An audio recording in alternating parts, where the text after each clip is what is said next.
Assassin's Creed Odyssey is the 11th installment in the main Assassin's Creed series. A series that I have followed for a long time and where I have played most of the titles. However, the last Assassin's Creed game that I have played to completion was Assassin's Creed Black Flag, which was years ago. Now, I enjoyed Black Flag a lot, but it was a really bad Assassin's Creed game. It was, however, a very good Pirates game, which is the main reason why I liked the game a lot. But around this time, it felt to me as if Assassin's Creed games lost the core elements that made an Assassin's Creed game unique. It lost its identity more and more with every game released. The story became slowly a big mess, and most importantly, I didn't feel like an assassin, which is a must if you ask me, when the title is Assassin's Creed. This resolved into me losing interest in the series and moving slowly away from it. But now many years and Assassin's Creed games later, I wanted to give this latest entry a shot. The thing that lured me in the most was the Greek mythology, but a huge discount never hurts either. Now I am well aware that in Assassin's Creed Origin they changed a lot, but I haven't played that one, and I wanted this review to be solely focused on this game rather than reflect everything on what came before. So with that all being said, let's see if Assassin's Creed Odyssey has the same problems like in Black Flag.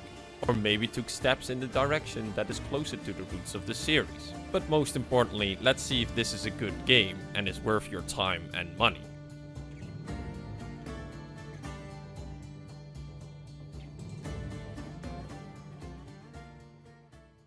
Assassin's Creed Odyssey starts with one choice. You either play as Cassandra or as Alexios. So basically, will you have a male or female lead character? The choice is somewhat similar to the Mass Effect choice of going for male or female shepherd. However, in Assassin's Creed Odyssey, this choice doesn't have the same impact as in Mass Effect. There are no locked romances or special events or quests connected to this choice. This is purely a presentation and cosmetic choice. I searched online to find out which one I should pick, though that should not have been necessary. I would have preferred to see these characters in action before making this choice. Having them both in the tutorial or an introduction to give me an idea of who they are, and if something like voice acting is done better for one over the other. In the end, they are preset characters and you have to stick with your choice throughout the whole game. So it would have been nice and indirectly better to make this choice based on something more than just name and gender. In the end, I picked Cassandra as she was better voice acted and has an overall better presentation than Alexios. She's also considered to be the canon character of this story. The story itself is not that easy to summarize because there's a lot of things going on in it. No matter which character you pick, you play as a mercenary that tries to come by while trying to uncover the mysteries surrounding events that torn your family apart. While at the same time, the known Greek world is being ripped apart by war between Athens and Sparta, which is also fueled from the shadows, which you also have to figure out how and why. But don't forget, this is an Assassin's Creed game, so everything you experience is actually a memory shown in a simulation. So you actually play as Layla, who sits constantly in a simulation looking at memories of Cassandra, which you control. I know this is very simplified, but this whole simulation thing is actually a part that I really liked of the old Assassin's Creed games. You are basically watching two people trying to solve the same mystery in two different time periods. Time spent outside the simulation was just as interesting as inside the simulation. But in Assassin's Creed Odyssey, this whole simulation aspect is just annoying. Not because it's done badly, no, it's because there's barely to none of this in it. At the start of the game, it's done okay, it's short and fast but acceptable. But then the next time this connection is created, it's 20 plus hours into the game. So you are invested and immersed in this ancient Greek world, but then you get pulled out of that experience by someone figuratively yelling in your ear, "Remember, this is an Assassin's Creed game." And this is what I feared the most going into this game. Having Assassin's Creed in the title becoming a problem, a sort of blockade that stops this game from reaching its fullest potential. This whole simulation thing is a staple of the series and was done right before, but in this game, being in a simulation is becoming a real issue. The world and stories you experience in this simulation has no connection to the outside world. It also doesn't help that Assassin's Creed always strives to be semi-historical accurate, which is a bit silly if you ask me, but I don't mind the idea. However, the idea of being semi-historical accurate is really hurting this game as it has no place or foundation in the story because of the disconnection between the real world and the simulated world. But this whole conflict with the title is also a double-edged sword, because there are only a few moments that the game reminds you of its title. Therefore, I sometimes completely forgot I was playing an Assassin's Creed game. I really felt like a mercenary in the ancient Greek world, doing jobs, hunting other mercenaries, and even be hired by the warring factions to fight alongside them on the battlefield. This feeling of a mercenary's life is where the game truly shines, and therefore it's a waste that it gets pulled down by its title from time to time. The old Greek world that is shown looks amazing and believable, but as you can guess by now, they could and maybe should have done more with it. If Ubisoft didn't force this game to be an Assassin's Creed, this game would have been a lot better and more creative in terms of world, story and characters. Most stories that are told in this game are interesting, but only the main storyline actually delivers on its premise. But even then, the main story is not something special. The side stories could have been special, but they usually end with disappointment and makes you even wonder why you did them in the first place. My favorite side story made you hunt members of a mysterious cult. The setup and motivations were really good. Every time there was dialogue about this mysterious cult, the main character always spoke of having vengeance and killing them all, but the ending gave you We're bang, okay? option, which made the story end in a nonsensical way. But picking the other options didn't change the outcome in a significant way either, making the choices feel pointless in general and all the time and effort spent in completing this quest wasted. But that wasn't enough for Ubisoft to ruin interesting side quests. In typical Ubisoft fashion, one very interesting side story involving Atlantis was just set up for DLC. But as I mentioned before, you get dialogue options. In fact, loads of them. The impact of these choices are small or even just fake. There seems to be loads of choices and effects that they will have, but in the end it waters down to 2 or 3 choices that actually change the outcome of a story. It's a nice try, but I would have preferred this not being part of this game. If you use such system, then you should make a lot of choices matter in large and smaller scale, and not bury the few choices that matter under a lot of fake ones.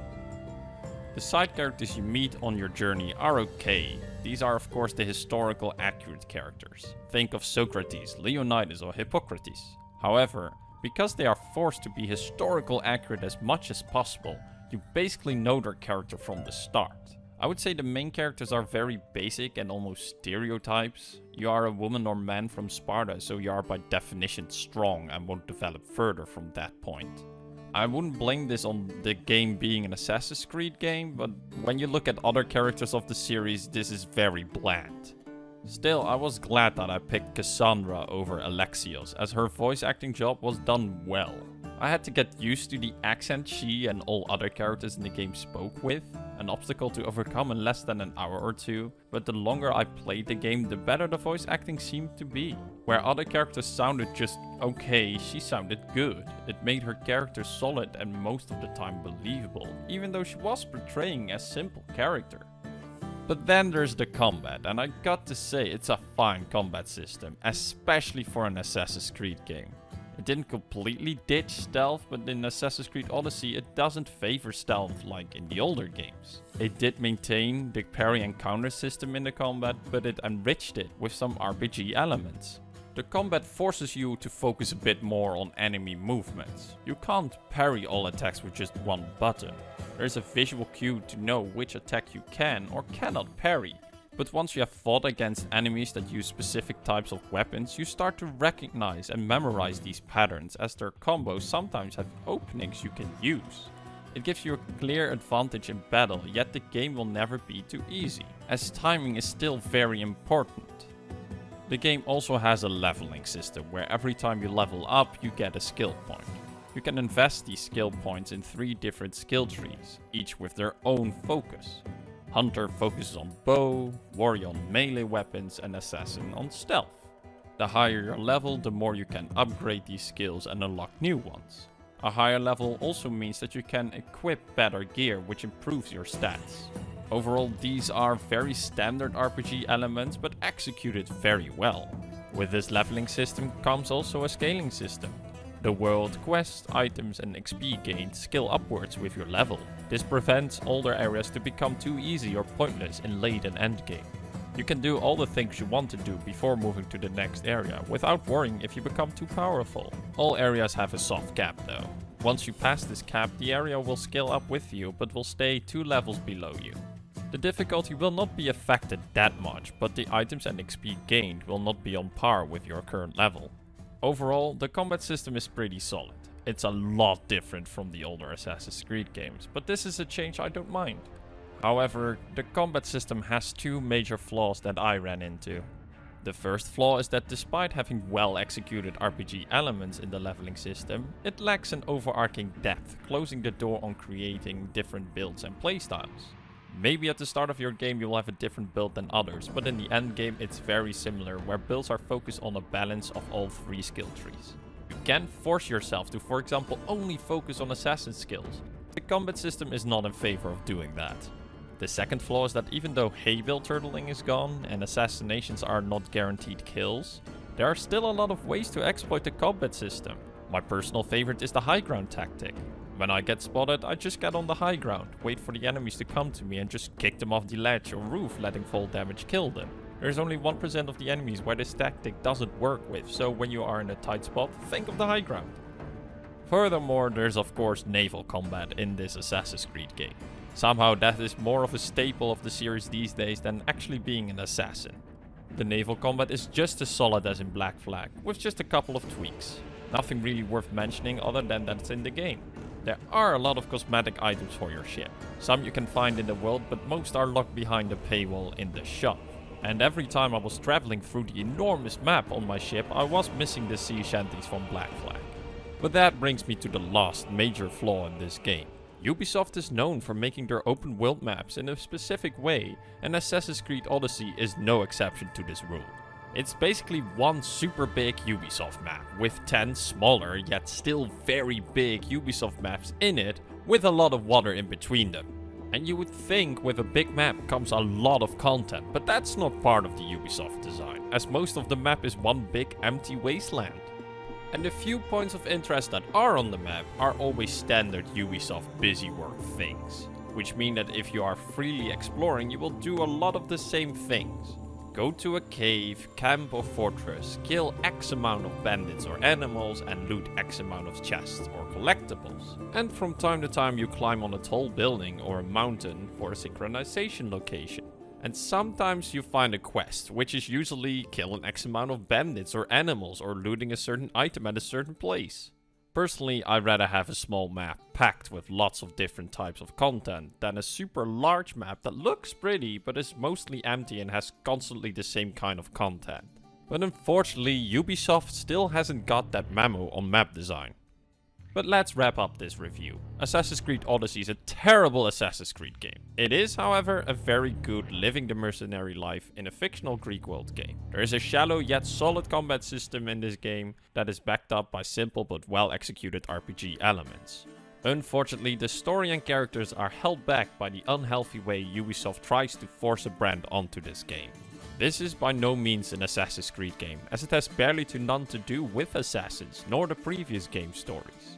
Oddly enough, Ubisoft proves in the DLC for this game that they can create semi-original ideas and is capable to put twists on Greek mythology and create their own stories around it. But that's DLC, not the base game, which in my opinion leaves a bit of a bad taste in my mouth. So, if you want to experience a mercenary life in the old Greek world with solid combat and an okay to meh story, lots of grinding busy work, then I would recommend this game to you. It's overall a solid game, but nothing special. It's enjoyable, but it's still a typical Ubisoft game at best. If you have played other Ubisoft games in the recent years and you enjoyed those, then you will enjoy this game as well, as its design is very similar. And if you are like me and have interest in the game but doesn't like the typical Ubisoft game design, yet you still want to check it out, I would say you should wait and keep an eye out for a decent discount or buy it used, as the full price is not worth it. And that concludes my review of Assassin's Creed Odyssey. I hope it was useful to you. If you have already played the game, do you agree or disagree with my opinion? Either way, I would love to hear your thoughts on the game down below. Thank you very much for watching. If you liked this video, leave a like and consider subscribing. And with that all being said, I wish you a good day and until next time.